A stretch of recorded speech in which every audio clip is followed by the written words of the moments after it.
The moon had no real name when the war started. Someone at Central Command had stamped it Yeren 4 on a star chart 11 years ago, and the name stuck the way bad names always do. Not because anyone liked it, but because too many people had died there to call it anything else now. It was not a beautiful moon. It had never been beautiful. The ground was the color of old rust, cracked in long lines like the skin of something that had dried out a long time ago. The sky was a brownish yellow that made everything look slightly sick. There were no trees. There had been something like grass once, a low gray scrub that covered the plains, but 11 years of weapons fire and troop movements and chemical runoff had burned most of it away. What was left was mostly ash and rock, and the kind of silence that comes after a very loud thing has finally stopped. Both sides had been fighting over Yeren 4 for 3 years. Not because it was worth anything. The moon had no resources worth taking, no strategic position worth holding, no population worth protecting. It was worth nothing. But it sat on the border between human-controlled space and the territory held by the Galactic Compact, and both sides had decided at some point that giving it up would mean something. So they kept sending soldiers there to die on rust-colored ground under a sick yellow sky, and neither side moved very far in any direction, and the moon stayed worthless. On the morning the ceasefire flag went up, whenever a soldier named Private Dara Ohen was lying in a shell crater about 200 meters from the human forward line. She had been there for 6 hours. Her right leg was broken in 2 places, and her radio was dead, and she had used her last field bandage 3 hours ago. She was 19 years old. She had grown up in a city on the coast of what used to be Nigeria, and she had joined the military because her brother was already in it, and she had always followed her brother into things. She had spent most of the 6 hours looking at the sky. There was not much else to do. When the pain got bad, she pressed her face into the dirt and breathed through it. When it eased a little, she looked at the sky again, the yellow-brown of it, the way the light moved through it, thin and weak, nothing like sunlight back home. She was not afraid of dying. Oh, she had already decided that part. What she was afraid of was being left there, lying in the crater until she simply stopped. Nobody finding her. Nobody knowing which crater. She heard the ceasefire signal at around midday, a long tone broadcast on all military frequencies, the kind of sound that made your chest loosen, whether you wanted it to or not. She heard movement at the forward line, voices. Then she heard something she had not expected to hear. Someone calling her name. They found her 20 minutes later, 2 medics in white-marked suits moving fast across the open ground between the lines. One of them was her brother. He did not say anything when he dropped into the crater beside her. He just put his hand on her face for a second, checking her eyes. Then he got to work. That was the last thing Private Dara Owen remembered clearly from that morning. The ceasefire had been arranged 3 days earlier through the neutral relay station at the edge of the Yeren system. Both sides had agreed to a 6-hour window for the removal of wounded personnel and the recovery of the dead. This was standard procedure. Both sides had done it before, on Yeren 4, and on a dozen other contested moons and stations. The rules were clear, and both sides had signed them years ago. Wounded combatants were not combatants. Medical personnel were not combatants. The flag meant the shooting stopped. This was not complicated. The Vreth did not find it complicated either. They found it incorrect. A sub-executive Vral stood at the observation post on the high ridge that overlooked the plains and watched the humans move through the field below. He was tall, even for a Vreth, with the long gray-plated limbs and flat, wide head that his species had evolved for cold environments. He wore a command robe over his armor, dark blue, the kind that indicated a rank that expected to be obeyed without repetition. He had held his position for 9 years. He had fought humans for most of them. He watched the white-marked figures moving between the craters and the rubble. He counted them, 41, most of them medics. A few were carrying the wounded on stretchers. Some were marking the dead with flags for later recovery. Vral was not a cruel being. He did not enjoy suffering. Amok, he had never thought of himself as someone who caused unnecessary harm. He considered himself practical. He considered himself logical. He looked at the field below him, and he thought through the logic carefully, the way he always did, the way his training had taught him to approach every tactical question. A wounded human would heal. That was the nature of humans. They healed from things that would finish other species. A healed human would return to combat. A human who returned to combat would kill more Vreth soldiers. 41 wounded humans, recovered, healed, returned to the front line, represented a future force of 41 trained fighters. That was a measurable threat, a preventable one. He did not hate them. He simply calculated them. He gave the order to his weapons officer without raising his voice, and the first shots hit the medics. Solen observer Lorene Sai was positioned in the compact's neutral monitoring station, a sealed structure on the eastern edge of the plane that both sides had agreed to respect as an observation post. Her job was to watch the ceasefire and file a report. She had done this kind of work for 6 years. She was calm and careful, and she wrote very clean reports. She was watching through her recording equipment when the first shots came. She thought at first it was a misfire, an accident, a malfunction in some soldier's weapon on either side. She kept watching. It was not an accident. She watched the medics fall. She watched the wounded on the stretchers fall. She watched the people crawling toward the fallen fall in turn. She watched all of it through her recording equipment, and she wrote nothing in her report for the first several minutes because her hands were not working correctly. She was pressing them flat against the console to keep them still. She had seen death before. She had filed reports after battles that had killed 10,000 in a single day. She was not naive about war. She understood what war was. But there was a ceasefire flag in the air. She could see it from where she sat. It was still flying. It had been flying the whole time. She filed her report 40 minutes later, after the field was quiet and the Vreth weapons had gone silent. The report was precise. It listed what she had seen, in the order she had seen it, with timestamps and visual documentation attached. She was professional about it. She was Solen. They were always professional. At the end of the report, she added one note. She had not planned to add it. It came out of her without planning, the way things do when something has changed inside you and you have not yet figured out what. She wrote, "The humans on the ridge who watched the field, approximately 16 soldiers, did not call out or attempt to charge the Vreth position. They did not fire back. They made no sound that my equipment could detect. They simply became very still. I have studied human behavior patterns for many years, and I could not identify what I was seeing in them from this distance. I am not able to name what I observed. I want the record to reflect that I observed it." She sent the report. She sat in the monitoring station for a long time after. Outside, the ceasefire flag was still flying over the field. The Vreth had not taken it down. In Vral's reasoning, there had been nothing to interrupt the ceasefire. He had not fired on active combatants. He had simply resolved a future threat. The flag was still valid. The rules, as he understood them, were still intact. He filed his own report. He called it a field-efficient neutralization of future combatants. He used clean language.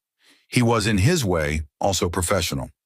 Colonel Sarah Vance had been in the forward command shelter when the ceasefire shots started. She heard them before she understood what they were. By the time she got to the ridge, it was over. She stood at the edge of the ridge and looked at the field. She was 44 years old, and she had been fighting this war for 9 of those years, and she had seen things that she did not think about if she could help it. She looked at the field below, and she cataloged what she was seeing. She had trained herself to do that, to see it clearly and file it away clearly before the rest of her caught up. 41 people, most of them marked in white, the stretchers overturned, the white-marked suits dark with the rust-colored dirt and darker things. Her second-in-command, Lieutenant Chen, was standing beside her. He was 26, and he had been in this war for 2 years, and he had not yet learned to look at things the way she looked at them. He was not looking at the field. He was looking at her. She said nothing for a while. The soldiers on the ridge were quiet, all of them. Not the kind of quiet that happens when people are shocked. A different kind. The kind that comes after the shock has already moved through you, and what's left is something with no name in any language she knew, something old and deep, something that did not make noise. She turned and walked back to the command shelter. She sat down at the communications console.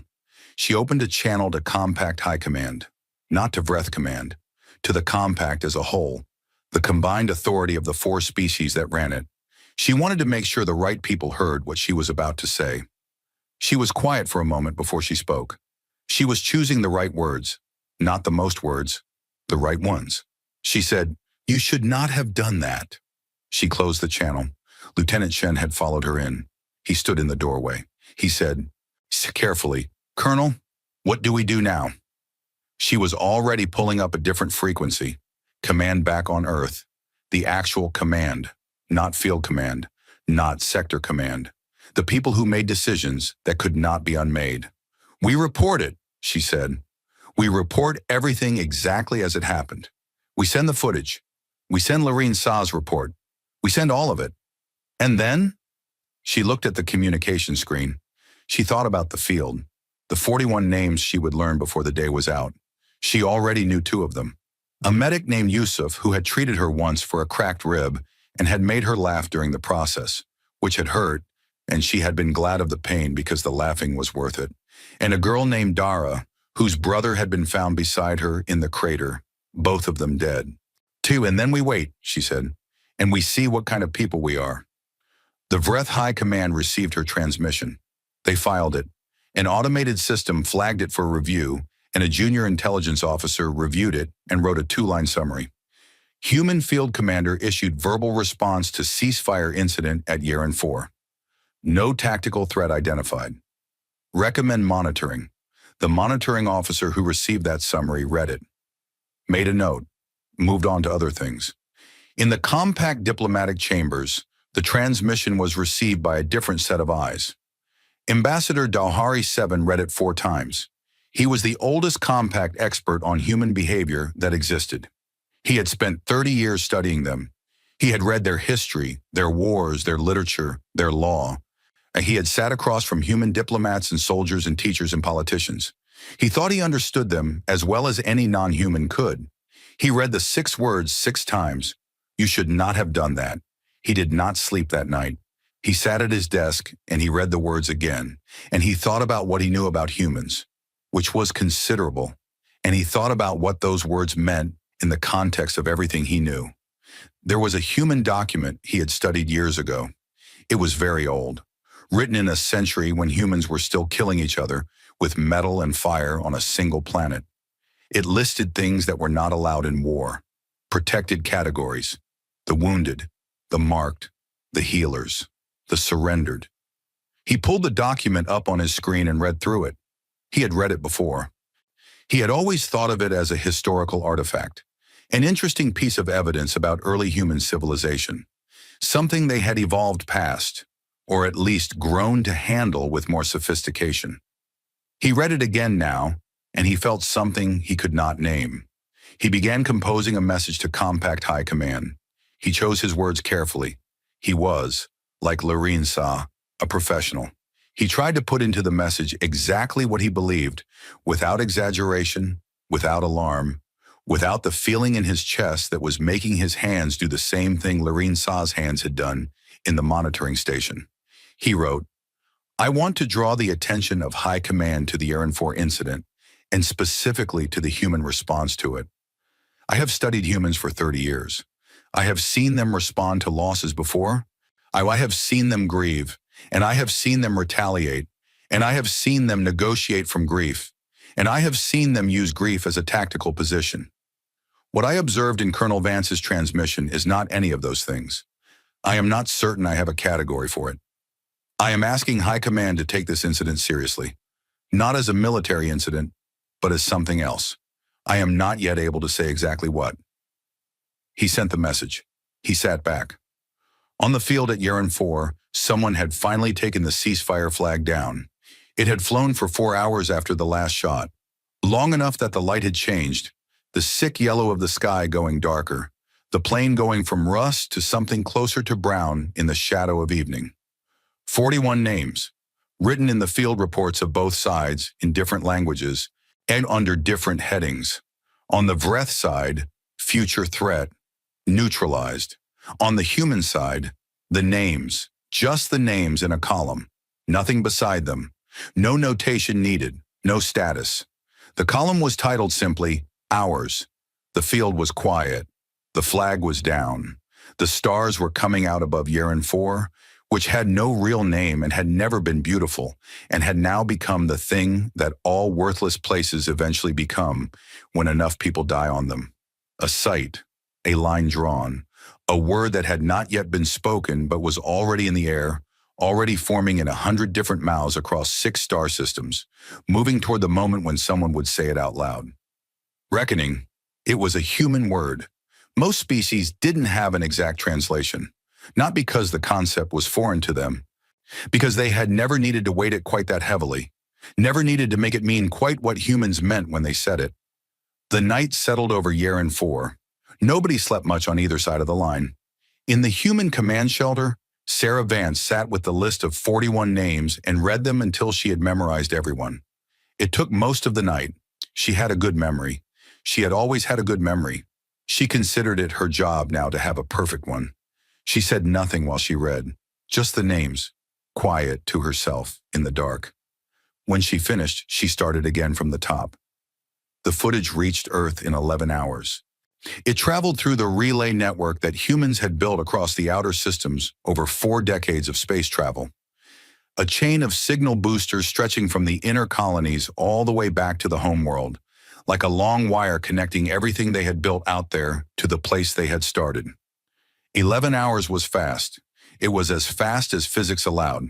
By the time it arrived, the Military Intelligence Office had already received Colonel Vance's initial report and the footage from the Compact's own observer, Lorene Saw, which the Compact had shared through the neutral relay station as part of standard ceasefire documentation.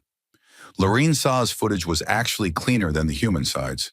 Better angle, better resolution. She had been positioned well. The intelligence office processed the footage. Johnny, a senior analyst, watched it once, stopped it, sat for a minute, and then walked directly to the office of General Haruto Mace, who was the head of the UN Military Command, and said simply, "You need to see this now." General Mace watched it.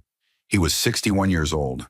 He had white hair cut close and a face that had learned a long time ago not to show things while other people were in the room. He watched the footage from start to finish without speaking. When it ended, he said, "Play it again." The analyst played it again. When it ended the second time, he said, "Get me the Secretary General." The Secretary General watched it 30 minutes later. By the following morning, 22 heads of state and colonial governors had seen it. By the following evening, why, it had been seen by everyone who needed to see it and several people who had not needed to, but had gotten hold of it anyway, because information travels the same way light does. It does not check with you before it goes somewhere. The UN War Council was called into emergency session. Ambassador Dahari 7 had a pass to observe the War Council sessions. He had held it for 6 years. He had used it many times. He was, as he had told his staff, a scholar, and scholars observe things. He arrived early and sat in the observer's gallery above the main chamber floor. The chamber was filling below him. He watched the human delegates come in, from the Earth nations, from the outer colonies, from the off-world stations where the signal lag meant some of them were watching through screens with a delay of several seconds between what was said and what they heard. He noted the way they moved. He studied people's bodies the way a good observer should, not just their words. The human delegates moved differently than usual. He had attended many of these sessions. Usually there was a certain amount of what he had learned to identify as political theater. The way people sat, the conversations they had with each other before the session started, the performance of position. Today there was none of it. They came in and they sat down. They did not talk much to each other. They looked at the chamber floor in front of them. Like soldiers, Dahari 7 thought. They moved like soldiers, even the ones who had never been soldiers. Something had shifted in the way they were carrying themselves. He took careful notes. The session opened. The Secretary General, a woman named Adiz Obi, stood at the head of the chamber. She was a small person with a large presence. The kind of person who made the room she was in feel like her room. She had grown up in Lagos and had spent 30 years in politics before this job, and she had the look of someone who had been disappointed by humans many times and had made her peace with it without ever quite forgiving them. She did not give a speech. She said, "You have all seen the footage. There is nothing for me to add to what you have already seen. The question before this council is how we respond. I will take the floor. She stepped back. The floor was open. The first delegate to speak was from the Martian colonies. His name was Tariq Osei, and he was known for long, careful speeches that examined every side of an issue before arriving at any conclusion. He stood up and said 4 words. This is not acceptable. Then he sat down. The delegate from the European Federation stood. She said, I second that position. She sat down. This was unusual. This was not how the War Council worked. The War Council worked through argument and counter-argument and amendments and the slow grinding process of building agreement between people who did not naturally agree. Dowhari 7 had watched it work this way for 6 years. He had always found it interesting. Today it was doing something else. He wrote in his notes, they are not debating, they are confirming something they have already decided. When this is a different kind of session. Delegate after delegate stood. Some said more than others. The representative from the belt stations gave a short speech about the Geneva Convention. Dowhari 7 looked up the reference quickly on his records and quoted several of its articles with precision. The delegate from the Kepler colony spoke for about 2 minutes about a concept she called the protected class, explaining it clearly for the record, even though everyone in the room clearly already understood it. The delegate from the Pacific Coalition said nothing, just stood when it was his turn, and nodded and sat back down. That nod was counted as a vote. The vote, when it came, was unanimous. Dowhari 7 sat in the observer's gallery and looked at his notes. Unanimous. He checked the records on his screen. When the last unanimous vote in the UN War Council had been 31 years ago, on a question about evacuating civilians from a collapsing colony station.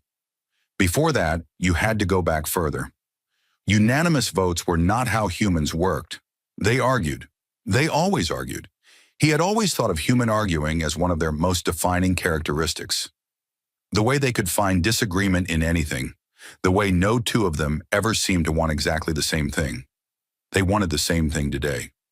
He left the gallery quickly after the vote. He had a message to send. The vote was not a declaration of war. The war was already happening. It had been happening for 11 years. The vote was for something else, something that did not have a simple name in most languages, including human ones.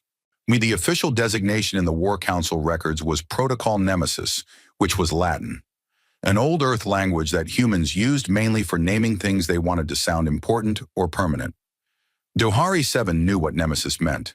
He had studied enough human history and mythology to know exactly what they had named this. He found a corner of a corridor outside the chamber and wrote his message to Compact High Command. He wrote quickly, which was unusual for him. He was usually careful with his words. But there was a feeling in his chest that was working against his usual care. He wrote, the War Council vote has passed, unanimous, first unanimous vote in 31 years. They have authorized what they are calling Protocol Nemesis. I want to be very clear about what this means. This is not an escalation. An escalation is a larger version of what was already happening. This is a different category of thing. Over the past 30 years, I have studied humans in great detail. I have studied their wars, the wars they fought against each other before they had space travel, and the wars they have fought since. I have noticed something in that history that I want to share now. Humans have a particular relationship with one specific category of act: the killing of the protected, the wounded, the healer, the surrendered. Other species have this too, to some degree, but humans built documents around it. They wrote it down in law. They died to defend it. When that line is crossed, something happens in them that is not like their other responses to being attacked or damaged or killed. I am not able to find a clean scientific word for it. The closest human word I can find is, they become purposeful, not angry, not afraid, not strategic, purposeful, in the way that a river becomes purposeful when you remove the dam. I am advising High Command to take the following actions immediately. He listed the actions. They were reasonable, diplomatic, the kind of actions a 30-year expert in human relations would recommend in a crisis. He sent the message. He stood in the corridor. He thought about the chamber, the way the delegates had moved, the unanimous vote. He thought about rivers. In the weeks that followed the vote, the signals started changing. The Compact's intelligence services tracked military transmissions the way all intelligence services do.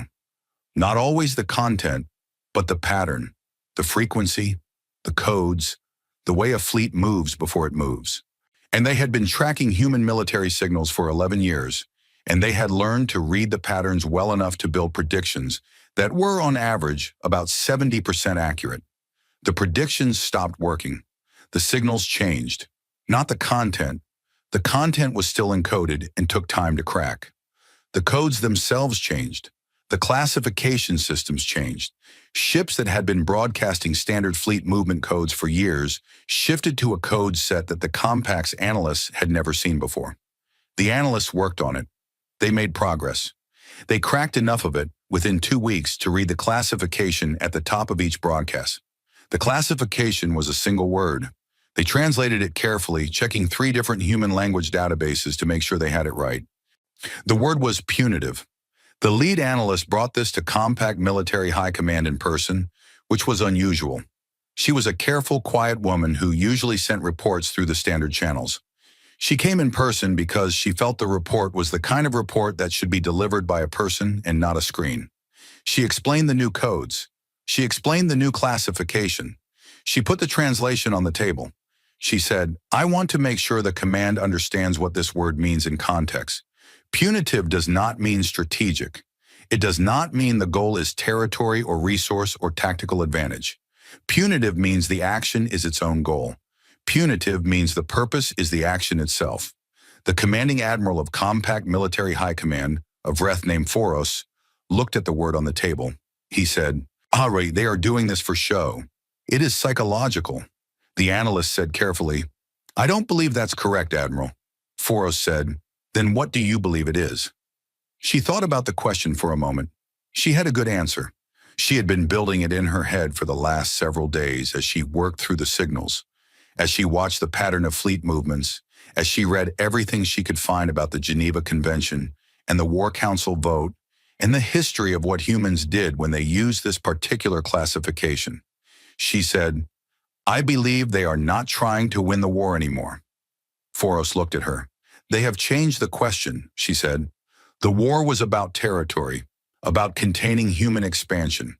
That was the question we were all answering. They have put that question down. They are answering a different question now." "What question?" She looked at the word on the table. "What happens to the people who gave the order at Yeren 4, she said. "That's the question they're answering. Only that question, until it's answered." The room was quiet. She added, "I want to note for the record that this is not something we modeled for. In 11 years of conflict analysis, we did not build a model for this scenario. I do not have a prediction for it. I want High Command to understand that I cannot tell you what happens next because we do not have the data set for it. We have never encountered this before." Ambassador Dawhari 7 received High Command's response to his message 4 days after he sent it. The response was short. It told him that his analysis had become compromised by proximity, put it that he had spent too long among humans and was no longer able to assess them objectively. That humans were a capable but fundamentally limited species with strong endurance metrics and a history of emotional decision-making that rarely produced long-term strategic advantage. That the Compact had been managing human expansion for 11 years and understood the parameters well. That he should report to the nearest transit point for reassignment. He read the message twice. He thought about the War Council chamber, the way the delegates had moved, the way the vote had gone. He thought about rivers. He thought about the word purposeful. He thought about a passage from a human history text he had read many years ago, from a period of their history when they were still fighting their wars on a single planet. The text described a particular phase of a particular war. He could not remember all of it. He remembered one line. He had thought it was poetic when he first read it, metaphorical, the kind of language people used when they wanted to make history sound dramatic. He thought about it now and he did not think it was metaphor anymore. The line had said, "There is a kind of anger that does not burn hot. It burns cold. Cold things last longer than hot ones. Cold is patient. The most dangerous soldiers in any war are not the ones who are angry. They are the ones who have gone past anger into something quiet." He sent a response to High Command. He said he would be on the next transport. He began packing. He had lived in this apartment for 6 years. He had books everywhere. Physical books, which he preferred to screens. Because you could not highlight a screen the way you could a page. He started putting them in cases. He worked slowly, because there were many of them. He stopped at one of the human history books. He stood for a moment, holding it. Then he put it in the case with the others.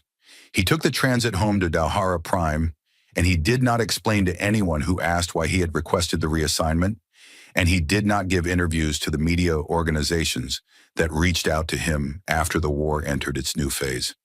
He sat in his home, and he watched what happened next from a distance, and he was not surprised by any of it, and he found that not being surprised was the loneliest feeling he had ever had.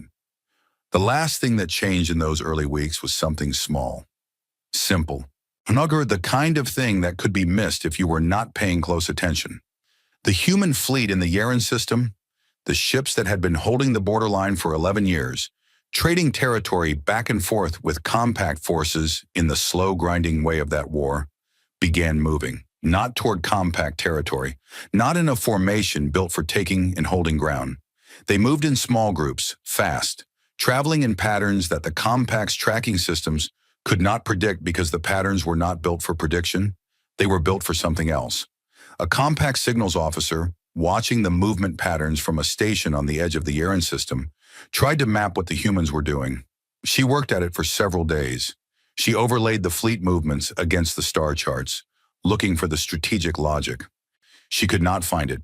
Then she tried overlaying the movements against something else, against the Vreth military command structure, against the chain of command that had been in operation at Yaren 4 on the day of the massacre, against the list of ships and stations and commanders that had been part of the operation. She found the pattern immediately. She sat with it for a long time. She ran the overlay 3 more times to make sure. Then she filed her report. She wrote it in careful professional language. She described what she had found. She noted the implications. She recommended that the compact military high command review the data immediately. At the bottom of the report, in the section for additional observations, she wrote one sentence that was not professional language. She wrote it anyway because she could not leave it out. She wrote, "They know exactly who gave the order. They know exactly who passed it down. They know exactly who was there. I do not know how they know this, but they know it, and they are going to all of those people one at a time, and I am not able to find anything in our response capabilities that would stop them from doing this." She sent the report. Outside the station's windows, the stars were very still and very cold, the way they always were, the way they had always been. Nothing about the sky had changed, but something in it was moving now, purposeful as a river with the dam removed, quiet as cold, patient as things that have already decided. The humans were making a list, and they had started at the top. The first prisoners came back 2 weeks after the vote. There were 30 of them. Vreth soldiers captured during a skirmish near the Yaren system's second planet, taken in a fight that both sides had been having versions of for years. Small engagements along the border, the kind that killed dozens rather than thousands. Under normal war conditions, they would have been held, documented, traded eventually as part of a prisoner exchange. The compact prepared for that process. They began the documentation on their end. They identified the soldiers, recorded their units and ranks, opened the standard prisoner file that the system required. The soldiers were returned before the file was finished. 30 Vreth soldiers arrived back at the compact border station in a transport marked with medical symbols. They were in good condition, better than expected, given the fight they had been taken in. Someone had treated their wounds. Someone had fed them. All 30 arrived with the same item, a small data chip, sealed, issued to each of them individually.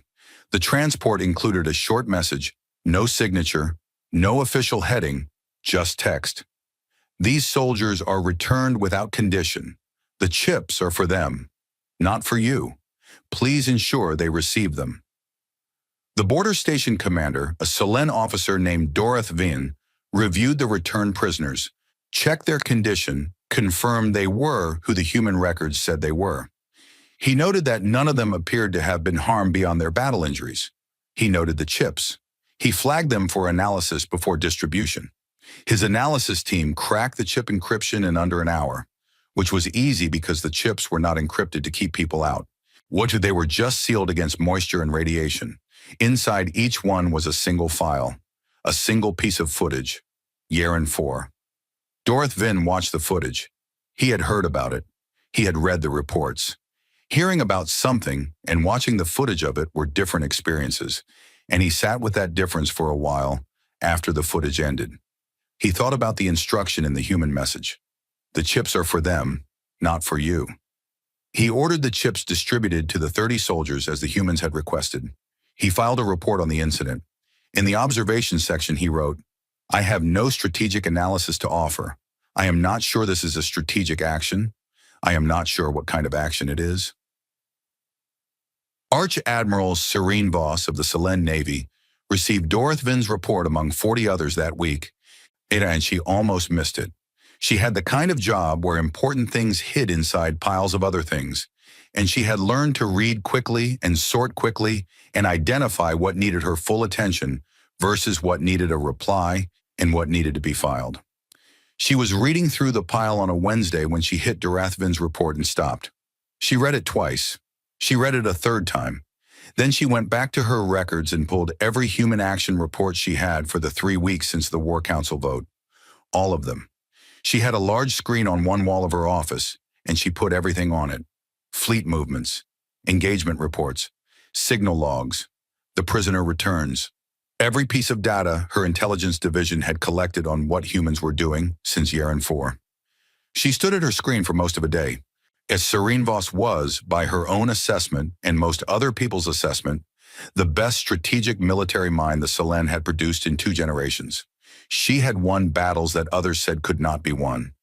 She understood war the way that some people understood mathematics. Not just the rules of it, but the feel of it, the shape of it, the way a situation had a correct answer that you could recognize if you had the right kind of mind. She was rarely surprised.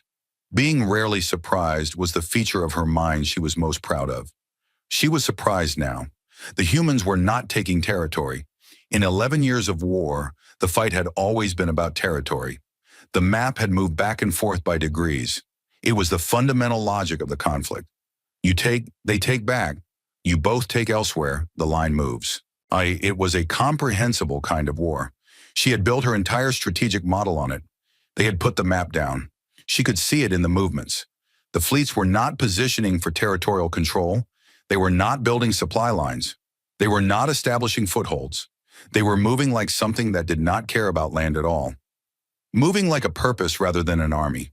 She found the pattern the way Dorothy Vin's analyst had found it, by accident and then suddenly all at once.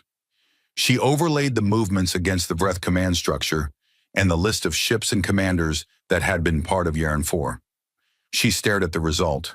They were hunting, specifically, carefully, methodically hunting the people responsible for giving the order and carrying it out at Yaren 4. Not the Vreth species. Not the Vreth military as a whole. The specific chain of command. The specific individuals. The humans had apparently obtained, she did not know how, and this bothered her, a full accounting of who had been involved. They had a list.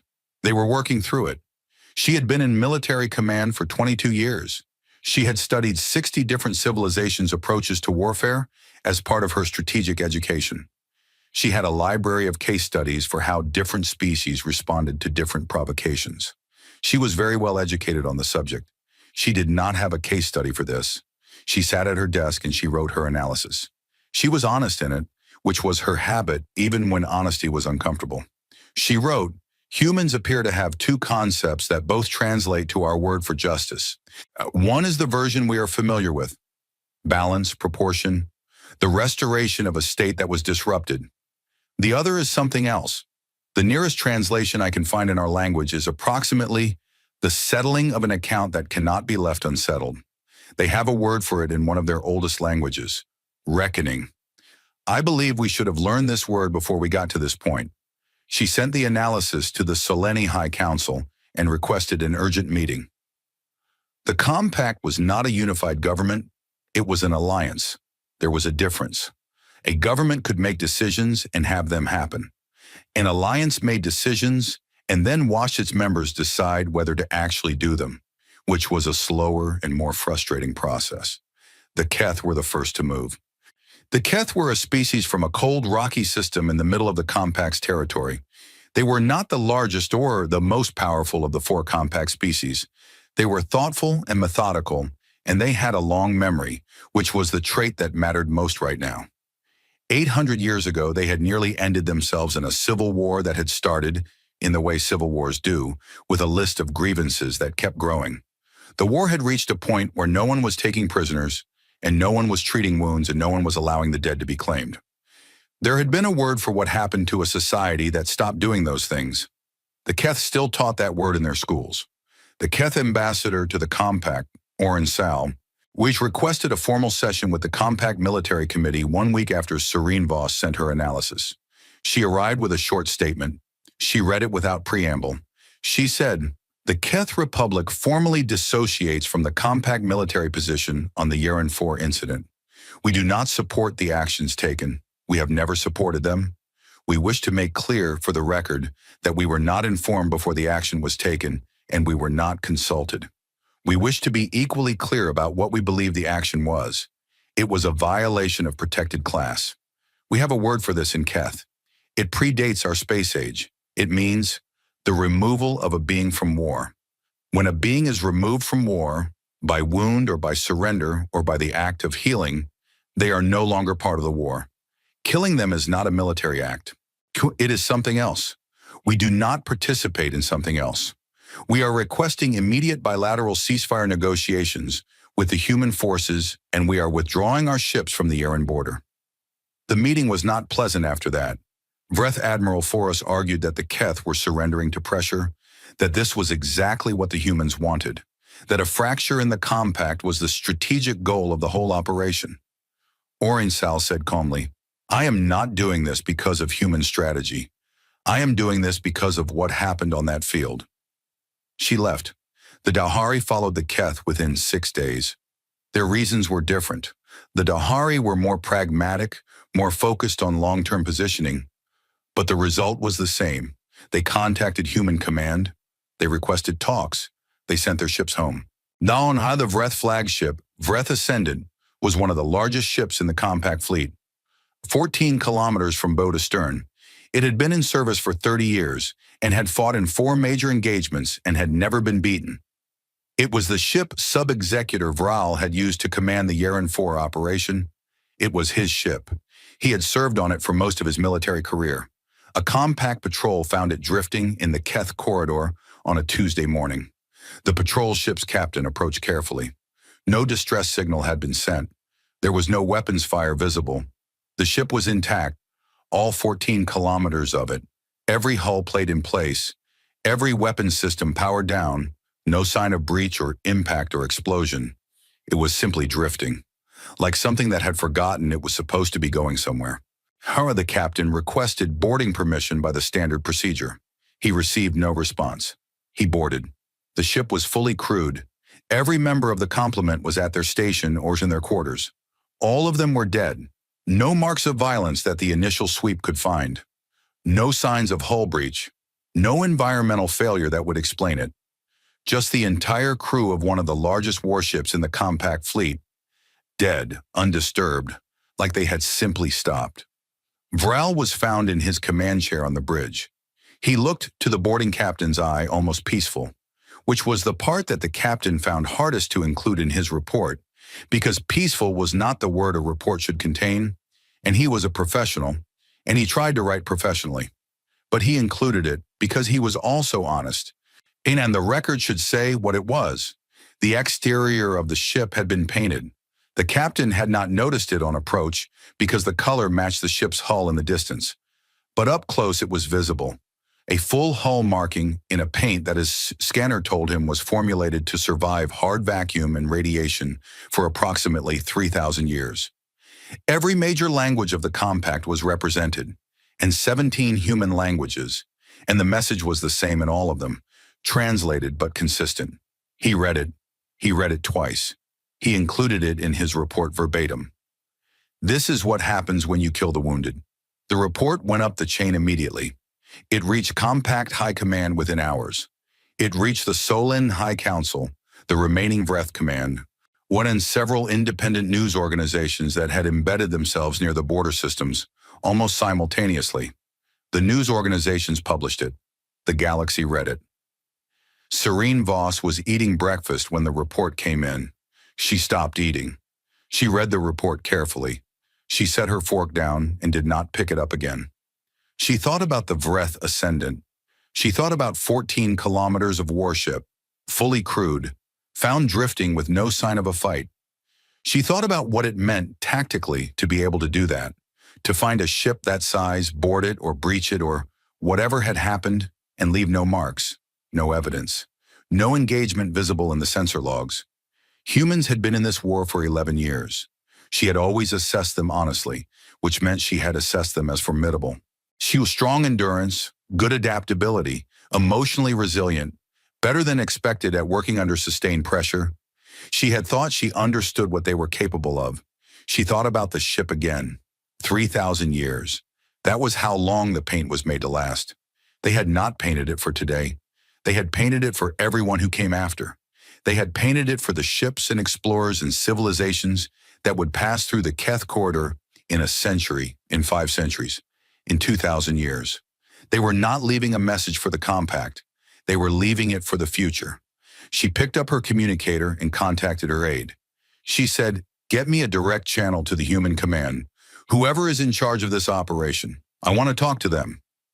Her aide said, "Admiral, that's outside protocol.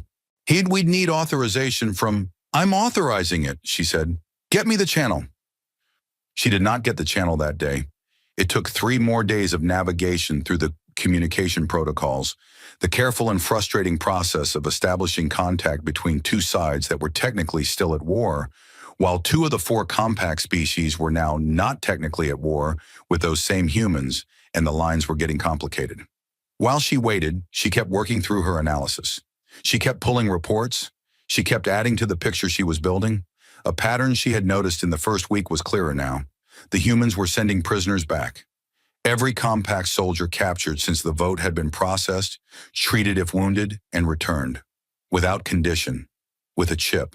Every time. She had initially thought this was a message, a demonstration, a way of saying, "We will fight you, but we will not be like you." She thought about it more carefully now. She thought about it the way she thought about military actions, not as communication, but as design. What did this accomplish? What did it do to the person who received it? 30 Vreth soldiers returned, each with footage of Yaren 4. Not court-pressured to watch it, not required to. Just given it, handed it. "Here, this is what your side did. We want you to have seen it." She thought about the 30 soldiers. She thought about them going home and living with that chip in their possession, with the footage on it, with the knowledge that the humans had held them and could have done anything and instead had fed them and treated them and sent them back. She thought about what that did to a soldier's understanding of the war they were fighting. It was, she realized, the most sophisticated thing she had seen either side do in 11 years. It was not violence. It was not threat. It was just a question handed to 30 people, and the question was, "Do you know what you are part of?" She added a new section to her analysis. She titled it, "Observations on Human Strategic Patience." She wrote, "I have been trying to understand what humans are doing and why it is working in ways that our standard models cannot account for. I believe the answer is that humans are not operating within a strategic frame at all. They are operating within a moral frame. This is not the same thing. Moral frames are not interested in efficiency.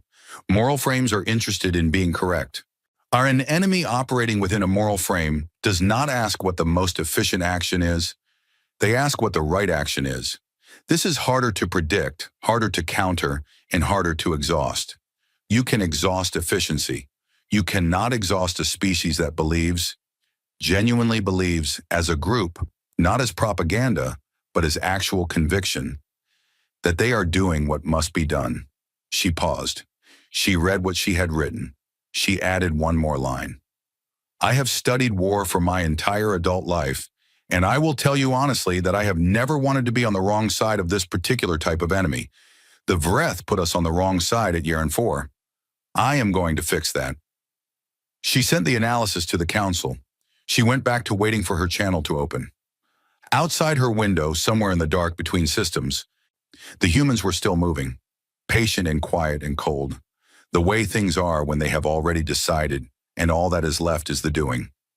Working their way through the list, one name at a time.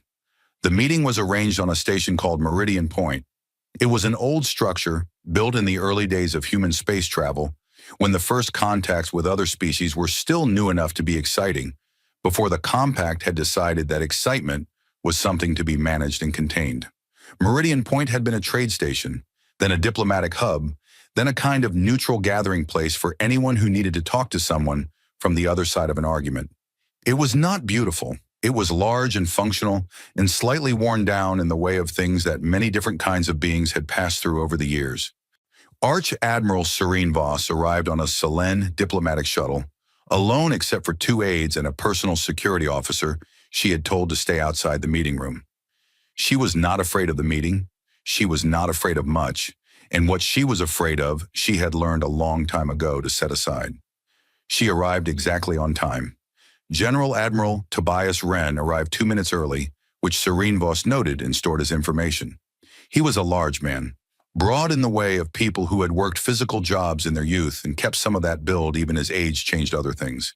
He had gray in his dark hair and a face that had settled into a kind of permanent steadiness, the way faces do when the person in them has spent a long time not letting the face do what it wanted to do.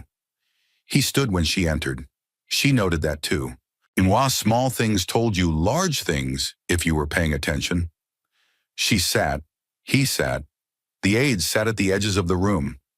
There was a table between her and Wren, long and plain, with water on it that neither of them touched for a long time. She had prepared opening remarks, diplomatic positioning, the kind of language that established parameters before the real conversation started. She had written it carefully. She looked at him for a moment and she put it aside. "I'm going to skip the preliminary part," she said. "I've been in enough of these rooms to know when it's useful and when it's not. I don't think it's useful today." He said, "I agree." She said, "Is there anything we can give you that stops this before there are no breath left?" It was the question she had been building toward for weeks. The question underneath every analysis she had written. She asked it plainly because plain was the right tool here. He was quiet for a moment. She watched his face, which did very little. She thought about everything she had written about humans and moral frames and the difference between strategic patience and this other thing, and she watched his face. He was thinking about something. She could not tell what. He was thinking about 41 names. He thought about them every morning. He had started doing it after Yaren 4 when he first received Colonel Vance's report. He had read the names and decided to memorize them because there should be someone in command who knew all of them, and because it felt like the right kind of discipline, not dramatic, not a ritual, just a habit of the mind. A small insistence that they were people and not numbers. Private Dara Ohen, her brother Kenji, Medic First Class Yusuf Ibarra, Corpsman Lena Marchetti, 23 medics total and 18 wounded soldiers who had been lying in the field under the ceasefire flag. He knew their ranks, their colony of origin, their years of service.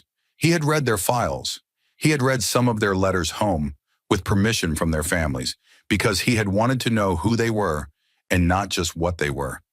He thought about Dara Ohen, 19 years old, who had lain in a crater for 6 hours waiting to be found, who had been found by her brother, who had died anyway because the flag that was supposed to mean something had not been made to mean anything by the people holding the other side of it.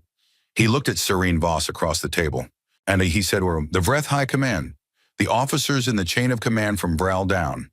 Everyone who gave the order, passed it along, or carried it out at Yaren 4. All of them. We want them handed over." Serene Voss said, "To be tried?"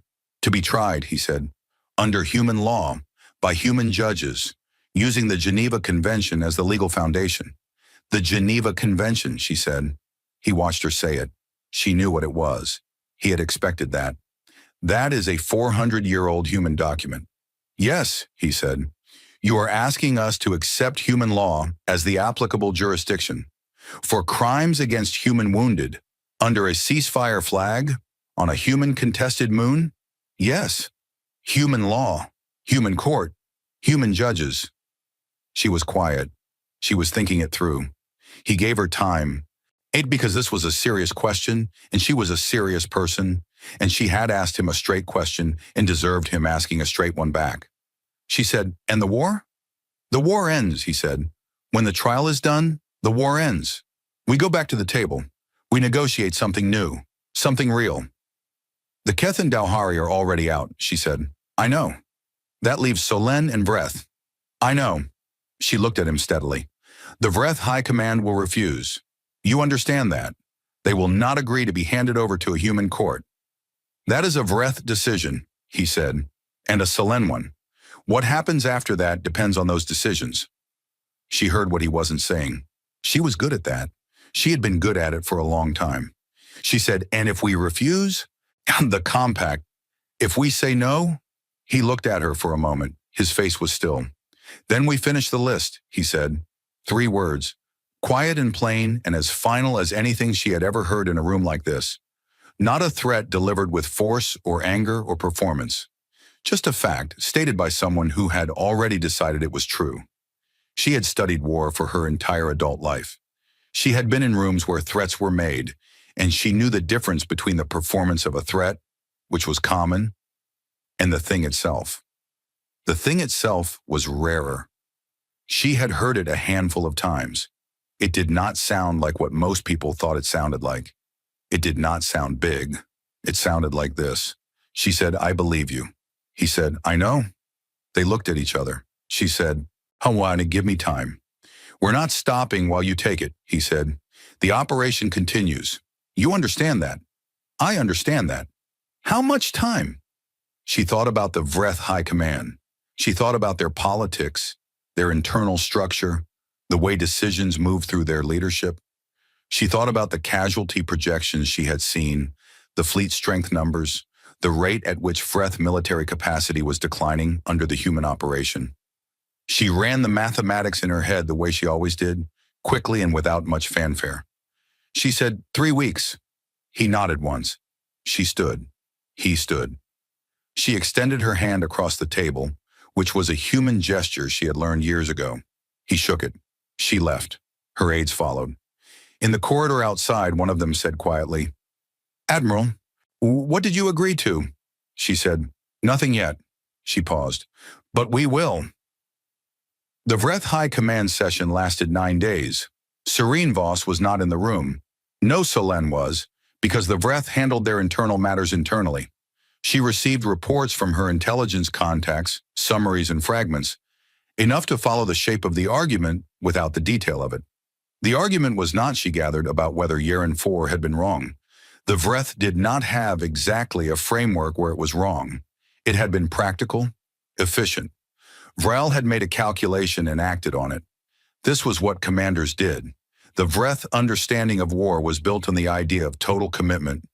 You removed threats when you could. The wounded were a future threat. The math was clean.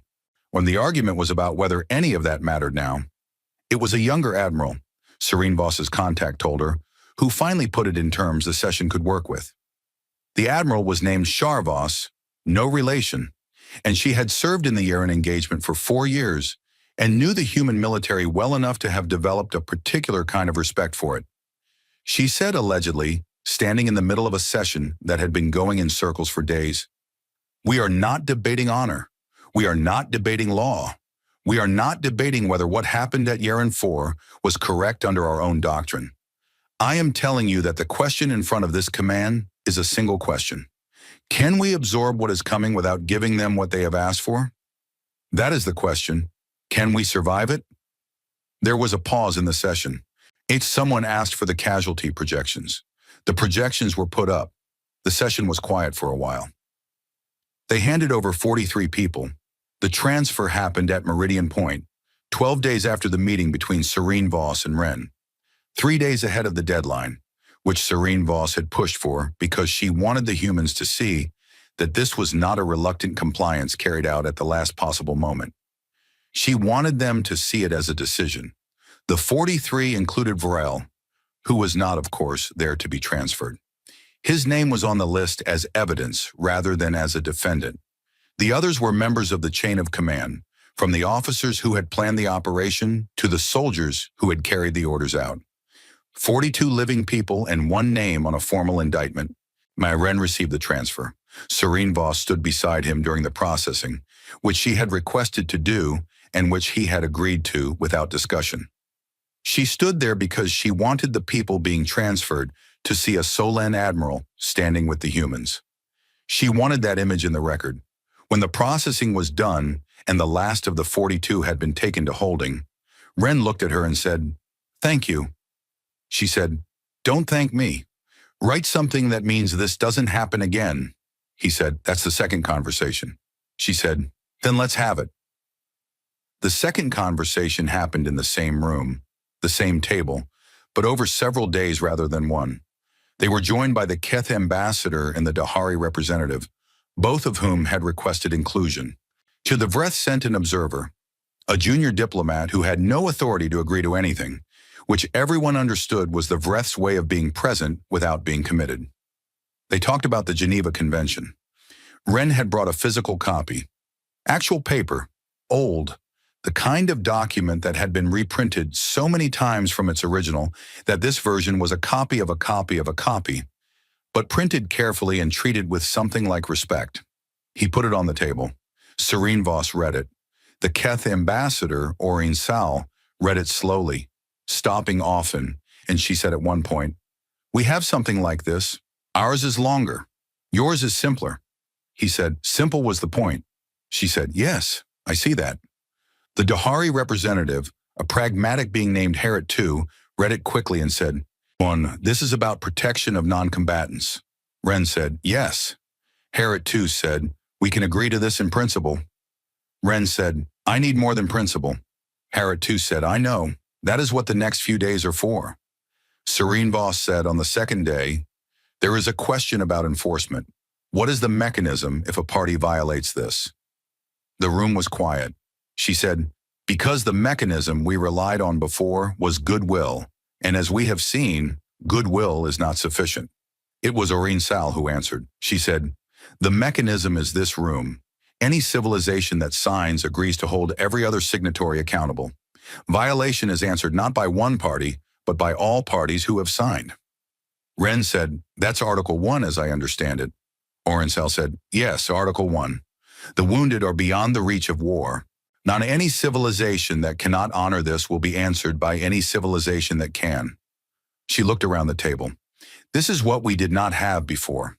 A joint guarantee. The humans had the rule. The compact had the rule. Nobody had the guarantee." The Vreth observer said nothing. On the fourth day, Ren said, "There is one more thing." He said it during a pause in the larger discussion, quietly without building to it. Serene Voss looked at him. 41 name, he said. "I want them in the treaty as the reason for it, not as a historical footnote, as the stated reason. The document should say who it was written for." The room was quiet. Oreen Sal said, "Agreed." Harriet II said, "Agreed." Serene Voss looked at the table for a moment. She thought about the field at Yaren 4 that she had never been to and had only seen through footage. The rust-colored ground, the ceasefire flag that had kept flying. She said, "Agreed." The Vreth observer left on the fourth day and sent back a formal note on the fifth that the Vreth Republic was not in a position to commit to the negotiations at this time. The note was polite and said nothing about the future. Ren read the note in his quarters on the station. He sat with it for a while. He thought about what the operation was currently doing, which he tracked every morning the way other commanders tracked casualty counts. The list, the progress through it, the work still left. He thought about whether the Vreth would come back. He thought they would, not because he wanted to believe it, but because he had read their history. One the same way a good commander read every piece of information available about an adversary. And he knew that the Vreth were a species that made calculations. They had made a bad calculation at Yaren 4. They had made a worse one in the weeks after, failing to understand what the humans would do. They were running the numbers now seriously, with the kind of focus that catastrophe produces in a species that prefers to live. He thought they would come back and sign. He thought it would take 6 more months of the operation before they came back. He was off by 3 weeks. They came back in 7 months with a new high command. The old one was standing trial in the court that had been established in the 6 months since the transfer. And a delegate who had actual authority in a very short statement that said essentially, we are ready to sign. We understand what we are signing. He was in the signing room when they signed. He stood at the back and he watched each delegation affix their seal to the document. He watched all of it. He thought about 41 names. He thought about a girl in a crater, 19 years old, waiting to be found. He thought about the brother who had found her. He thought about a medic who had made a colonel laugh by treating her cracked rib, and how the pain of laughing had been worth it. He thought about all of them, one at a time, by name, the way he did every morning. He did not let his face do what it wanted to do. He was a commander. There were people watching him. He kept it still, and he watched the seals go down on the oldest and newest thing in the room. So the thing written in human blood 400 years ago on a planet that had not yet looked up at the stars, by human beings who had just finished doing terrible things to each other and had decided in the aftermath to write down a line and call it a limit. The signatures went down. The line held. The trial lasted 14 months. It was held on Earth, in a city called The Hague that had a long habit of being the place where humanity brought its hardest questions and tried to answer them in front of witnesses. The city was old and quiet and had a way of making everything that happened inside its legal buildings feel permanent, like the stones themselves were paying attention and keeping records. The 42 defendants were held in secure facilities that were, by any honest standard, seemed more comfortable than what most of their accusers had experienced in the field. They had rooms rather than cells. They had access to legal representation, to food that met their nutritional requirements, to outside air and enclosed yards at scheduled times. There had been a debate about this in the early days of the trial preparation. Some people had said that the accused deserved something harder, something less comfortable. Advocate Mira Ose, who was the lead prosecutor and had been selected for the job after a long process that had involved many arguments in many rooms, had said simply, "The whole point is that we treat the surrendered with decency. The point is that we are not them." The debate ended. The proceedings were broadcast, every session in full, transmitted to every relay station in the known human network, and from there, went through the various signals agreements that had been worked out in the months since the treaty, to every inhabited system in the compact's territory. The Keth picked it up and retransmitted it on their own networks. The Dahari did the same. Even in Vreth space, where the official position on the trial remained complicated for most of its duration, the broadcasts were accessible to anyone who knew which frequency to find. The galaxy watched, not all of it, not every individual, but enough. The way enough people watched a thing to make it a fact in the world. Something that could no longer be pretended away, something that entered the shared record and stayed there. Advocate Mira Ose was 38 years old, and she had spent her legal career prosecuting war crimes in human-on-human conflicts, which was less common than it used to be, but had not yet entirely stopped. She was from a city on the west coast of South America, and she had grown up in a household where her mother was a judge and her father taught legal history, and she had absorbed law the way children absorb things when it is simply the air of the house. Not as a subject, but as a way of seeing. She had prepared for the trial for 8 months before the first session opened. She had read everything. The Yaren 4 footage, all of it, every angle, every report, every piece of human history relevant to the charges. She had read the Geneva Convention so many times she could recite any article from any page.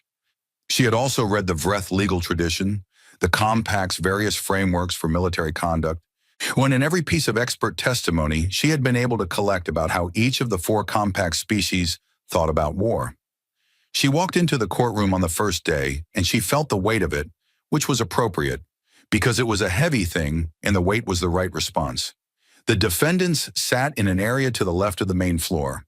42 beings, most of them Vreth, one Solen, junior officer who had been part of the communications chain that confirmed the order. They had legal representation, as was their right. Their legal representatives had argued in the pretrial phase about jurisdiction, about applicable law, about whether a human document could serve as the legal basis for actions taken by non-human military officers under the command structure of an alien military. Yet Rosé had responded to all of it in writing, in briefs that the presiding judges had found sufficient to proceed. The key argument was simple. The victims were human. The ceasefire flag was a human system. The protections that had been violated were protections that the human side had offered in good faith under an agreement both sides had signed. The applicable law was the law that covered the victims. The court's jurisdiction flowed from that. The trial was not a drama. Real legal proceedings rarely were. They were meticulous and slow and full of detail, and the detail mattered precisely because it was not dramatic. The details were the point. This person gave this order at this time through this channel to this person who passed it to this person. This person fired this weapon. This person wrote this report and called it this. The record was built piece by piece, specific and small, until the whole of what had happened at Uran 4 was in the room in full, as completely as it could be reconstructed, with nowhere to hide. The defendants' representatives tried different approaches. They argued for their client's belief that the actions were militarily justified. They argued for the lack of precedent in Vreth military law. They argued about intent. Osei answered each approach carefully, taking her time, building her responses the way good arguments are built. Not with force, but with clarity. The kind of clarity that does not allow the fog of competing claims to settle. The question came from one of the defendants directly, in the third month of the trial, during a session that had been devoted to testimony about the chain of command. One of the lower-ranking officers, a young Vreth soldier who had been a weapons technician aboard one of the ships that carried out the Uran 4 order, asked through his representative to speak. He was given time. He was respectful and quiet. He said he wanted to understand something.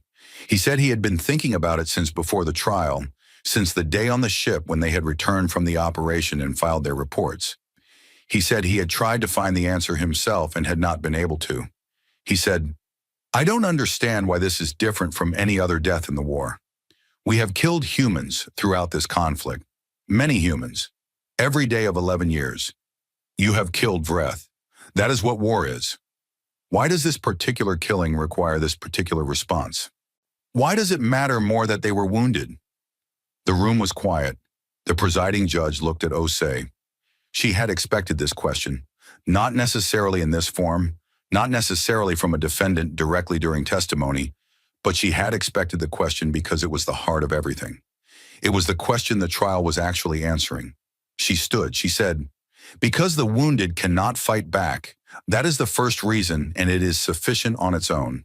But I will continue. Because the medics treating them had made a choice, a legal choice, recognized by both sides of this conflict, to be healers, to step out of the war. When someone steps out of a war voluntarily to help the fallen, they are owed safety in return. This is not a human invention. Every species represented in this courtroom has a version of this understanding. The Vreth have it too. You call it something different. The word translates roughly as the set-aside. Those who are set aside from the fighting are set aside from the dying." She paused. The room was listening. The feeds to the relay stations were active. She said, "But I want to answer your question fully, because you asked it honestly. There is a deeper reason. The ceasefire flag was flying. That flag is a human system, and it means one specific thing. The war is paused. Everyone under that flag is no longer a combatant. They are just people. People who are wounded. People who are trying to help the wounded. People who have put down the war and asked only for the chance to survive or to help others survive. What happened at Uran 4 was not a military decision made in the heat of combat. It was a decision made in cold calculation to kill people who were no longer part of the war. Your sub-executor called it field-efficient neutralization of future combatants. I want the record to note that phrase, because that phrase is the entire case. He did not see people on that field. He saw future problems. He saw math, and that is exactly the kind of seeing that the document in front of this court was written to prevent. Not because humans are more valuable than other beings, because no wounded person under a ceasefire flag is a combatant. Not human, not Vreth, not any species, not ever. That is the line. She sat down. She did not explain further. She did not add to it. The room held what she had said, and she let it. She had learned from the document she was prosecuting under that sometimes the right thing to do was to make your argument and then go silent and trust that the people in the room were intelligent enough to carry it the rest of the way. The verdicts came down on a Thursday. Guilty on all primary charges for 38 of the 42 defendants. The remaining 4 received lesser verdicts on reduced charges, which Osei had expected. The chain of command's lower end was always complicated, always involved people who had followed orders without full information, and the document had language for that distinction too. Sentencing followed. It was measured and specific, as sentencing should be. The most severe consequences went to those who had given and transmitted the orders. The technical personnel received less. Everything was in the record, publicly, in detail. The transcript ran to several thousand pages and was entered into the permanent human legal archive, which meant it would exist in accessible form for as long as humans maintained their record systems, which based on current projections was a very long time. The Vreth High Command that signed the treaty watched the verdicts in a room together, which was unusual for their process, but which someone had suggested and nobody had objected to. They watched the verdicts come down. They said nothing to each other for a while. Then they said what they needed to say, privately, and what they said in that room has never been fully reported. But the decisions that came out of the Vreth political process in the following months suggested that the conversation was a serious one. Sure, the Treaty of Yaren IV was signed in the 6 months following the verdicts. 37 spacefaring civilizations. Not all of the galaxy was larger than that. And there were species in the outer arms and the deep voids that humans had not yet met and the compact had known only as signals and distant light. But 37 was a number that meant something. It included every species that had been part of the compact. It included several that had been neutral throughout the conflict. It included 2 that had been, technically, allied with neither side and had watched everything from a distance and then sent a delegation to the signing with a short message. We have read the document. We wish to sign. Article 1 was the one that mattered most, and they all signed it. The wounded are beyond the reach of war. Why any civilization that cannot honor this will be answered by any civilization that can. It was a human article written by human hands 400 years before any human had left their own solar system.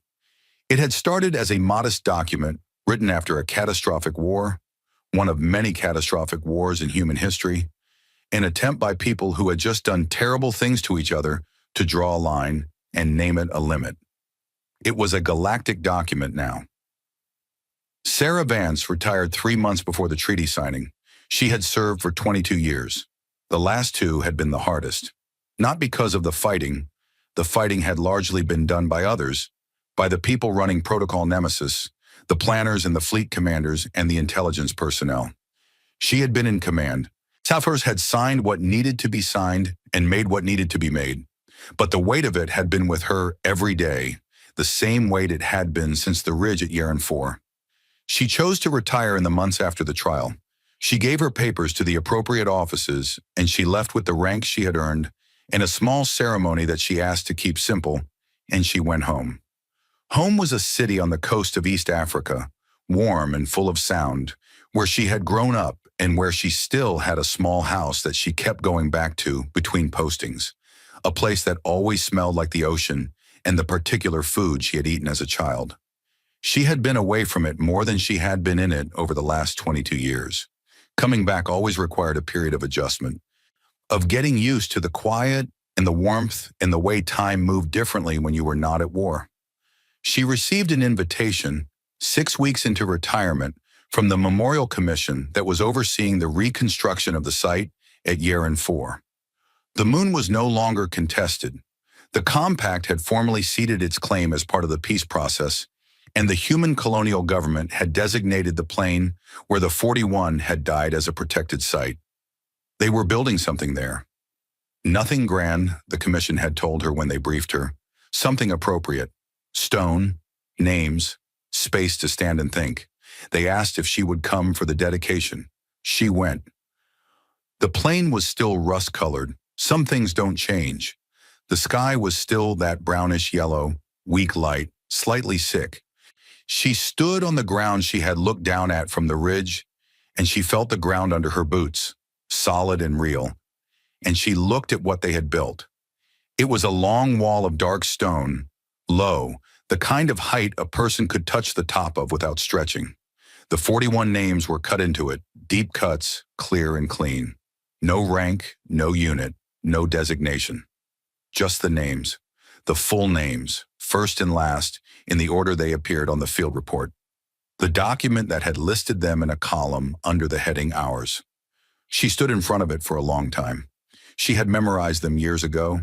She recited them now, quietly in her head. Not because she had forgotten any of them. She would never forget any of them, just because they deserved to be said. Just because saying a name, even silently, even only to yourself, was a way of insisting that the name still meant something. She heard footsteps behind her. She did not turn immediately. She had learned a long time ago to let people approach at their own pace. "Colonel Vance?" She turned. A young Keth stood a few meters away, uncertain in the way of someone who has approached a stranger and is not sure of the welcome. She was young, very young, maybe 22, 23 by the Keth counting. She wore the badge of the Memorial Commission on her shoulder. Vance said, "Retired now. Just Vance." The young Keth came forward a little. "I'm sorry to disturb you. I am assigned to the commission as a junior cultural liaison. I worked with the architects on the translation of the names." She looked at the wall. "And it was important to us, to the Keth team, that they were right." Vance looked at the wall too. The names were right. She had checked them when she arrived. "Thank you," she said. "They're right." They stood in front of the wall together for a moment. Then the Keth said carefully, "Did you know it would end this way? When it started, when it was still happening, did you know?" Vance thought about it. An honest question deserved an honest answer. "No," she said. "Were you afraid it wouldn't?" "Every day." The Keth looked at the names. She was quiet for a moment, the way young people are when they are finding words for something they feel but have not yet said. "My people have a saying," she said. "It is old. It comes from our war, the one 800 years ago that nearly finished us. It translates roughly as, 'The line that cannot be crossed is the one someone died defending.'" Vance nodded. She looked at the names. The Keth said, "Do humans have something like that?" Vance was quiet for a moment. She thought about the document, the one that had been on the table at Meridian Point, the copy that Wren had brought, the one that was now in the legal archive, and the treaty and the galactic record. Written 400 years ago, simple and clear. She thought about what it was, really, at its core. Not the articles, not the legal framework. The thing underneath all of it. The reason it had been written and the reason it had lasted, and the reason 37 civilizations had put their seal to a version of it on a Thursday morning in a room built for exactly this purpose. She thought about why humans had written it in the first place. After a war that had killed tens of millions. After things that would be difficult to say plainly even now. They had crawled out of that, and they had sat down and they had written the rules, not because they were better than what they had done, not because they were sure they would keep to the rules, because the rules mattered anyway, because you wrote them down so the next time, the time after this failure, the people who came after you had something to hold. You wrote them down so the line existed. So when someone crossed it, there was a word for what they had done. She said, "Yes, we have something like that." She did not say what it was. She did not need to. The Keth stood beside her in the rust-colored plain under the yellow sky, and they looked at 41 names cut into dark stone. And the wind came across the field the way wind always comes across open ground, low and constant, and it carried nothing with it but itself. The line was in the stone, the names were in the line, and the line would be there long after everyone who had stood in front of it today had become names in their own records, in their own walls, in their own memorials. Long after all of them were gone, and the plane had changed into whatever it was going to change into. And new species had found their way to this border moon that had no real name and had never been beautiful and had become, in the way of places where lines are drawn and held, something that the galaxy would keep coming back to. Not to celebrate, to remember.